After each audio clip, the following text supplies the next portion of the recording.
Hello and welcome to the Baler Minute. I'm San Benito High School student Nick Gonzalez. This month's Baler Strong participants are the PE teachers DeCarly and Bunton. Mr. Taylor was recognized for moving his department into the new science building. Why? San Benito High School held a naming ceremony for the new Judy Ryder wrestling facility on January 25th.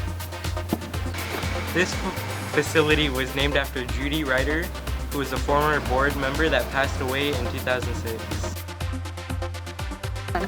The community is invited to the grand opening on February 1st at 11:30 a.m. Stay connected to San Benito High School by following us on Twitter, Facebook, and Instagram.